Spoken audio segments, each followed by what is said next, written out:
5 words, written in a different ink by one of the leading Assyriologists of his era, who took their meaning to his grave. Compare stone surfaces before publishing. Herman Hilprecht wrote that note in 1899. He never published the tablet. It sat in a museum drawer for 125 years, but today we finally compared those surfaces. And what they reveal is something material science says should not exist. 40 meters long, over 1,000 tons. The unfinished obelisk of Aswan lies half emerged from bedrock, as if work simply stopped mid-motion. And the mystery isn't that it was abandoned. The mystery is what the surface tells us about how it was being worked. Think of what happens when you press your thumb hard into the skin of an apple. The surface yields. But beneath it, invisible, immediate, the flesh bruises. The cellular structure collapses inward. Force always leaves a signature below the point of contact. Stone is no different. When any mechanical process shapes granite, a copper chisel, a dolerite pounder, a rotating drill, the crystal lattice beneath the surface fractures. Microscopically but universally.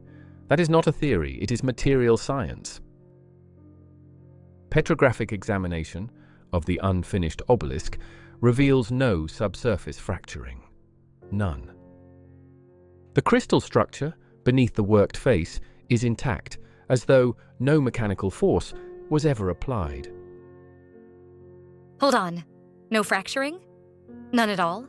On granite that was supposedly pounded and chiseled for decades? The conventional explanation holds that extremely fine abrasive grinding, sustained over long periods, could theoretically produce this result. It cannot be dismissed outright, but here is where the ground shifts beneath us. The identical absence of fracturing appears inside the Serapeum boxes at Saqqara, 24 containers of up to 100 tons each, carved from single blocks of black diorite, hundreds of kilometers away. The same signature, 2 sites, no connection we can explain. The stone was separated by something, and that brings us back to the drawer in Pennsylvania and tablet N4471. Catalogued in 1899 under construction records of uncertain classification. Not illegible, not damaged, uncertain. Someone read enough of it to know it didn't fit and put it away.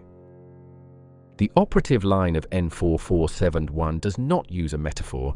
It uses the standard Sumerian verb for cutting and negates it. In the Administrative Register of Accountants, this is not poetry. This is a technical statement. The granite was not divided by cutting. The noun describing the tool carries a grammatical classifier reserved exclusively for mechanical instruments. And the word for the process itself appears exactly once in the entire surviving Sumerian corpus. A hapax legomenon in administrative records does not suggest myth. It suggests either extreme rarity or a systematic disappearance of records. And here is what makes that disappearance alarming. Every civilization we study improves over time. Tools become sharper. Techniques become refined. The oldest work is always the roughest draft. Except here. At Aswan, Saqqara, Uruk, and Girsu, the oldest surfaces carry the 0 fracture pattern. The later surfaces show conventional tool marks. Fracture propagation appears for the first time, not in the beginning, but at the end. This civilization ran backwards. A civilization that ran backwards, where the oldest work is the most advanced, that inverts everything we know about technological progress. And it doesn't fade gradually, the way a forgotten craft fades. It ends simultaneously. Within a narrow window of the late 3rd millennium BCE, across unconnected civilizations, the signature drops to 0, not a fade. A termination. So, how did the process actually work? The tablet describes 3 distinct components: a non-mechanical process, a preparation compound, and a power source. We already have the first. The intact crystal lattice proves the non-mechanical process was real. Now consider the second component, the preparation compound.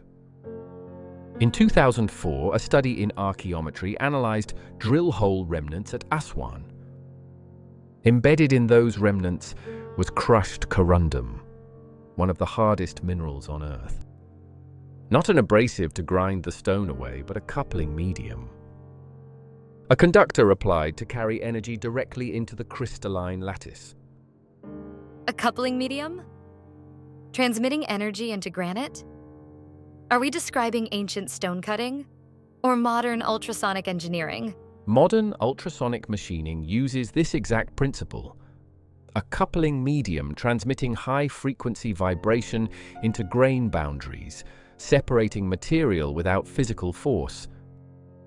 No subsurface fracturing, and a debris field orders of magnitude smaller than mechanical carving.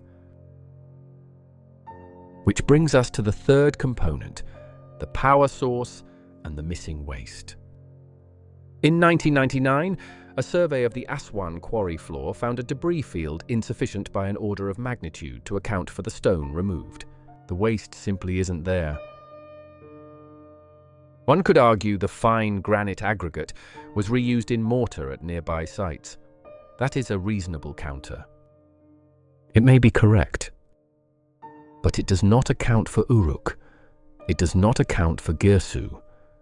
And it doesn't explain why corundum residue sits at the exact line where work stopped on the unfinished obelisk. Arrested mid-process. Another objection. Perhaps the most precisely worked stones were simply preserved for ceremonial use, while rougher work was demolished. A survivorship bias. A fair point, but survivorship bias is local. Simultaneous disappearance across unconnected continents is not. Which forces a structural question. If the evidence is this legible, why has no institution with the resources to measure it ever done so? Is this silence an archival gap? Or is there a pattern to what was removed? 4 moments share a cold, identical structure. First, the ancient culling of Mesopotamian archives in the late 3rd millennium BCE. Precisely when the signature vanished, hard stone construction records were systematically discarded. Second, Napoleon's Description de l'Égypte in 1813. The first edition contained detailed drawings of non-mechanical surface anomalies at Aswan. In the second edition, those drawings were quietly revised to show conventional chisel marks. Third, in 2005, researchers applied to conduct precision surface measurement on the Serapeum boxes. Denied. Every application since has been denied. The 100-ton diorite boxes remain unmeasured by modern tools. Today, by choice, and fourth, tablet N4471.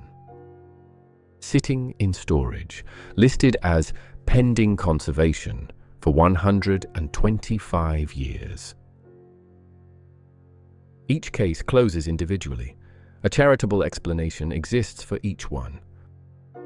But place all 4 on a single timeline,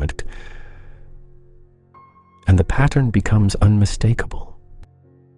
The 2 halves of the evidence, the written record and the physical stone, have never been formally allowed to meet.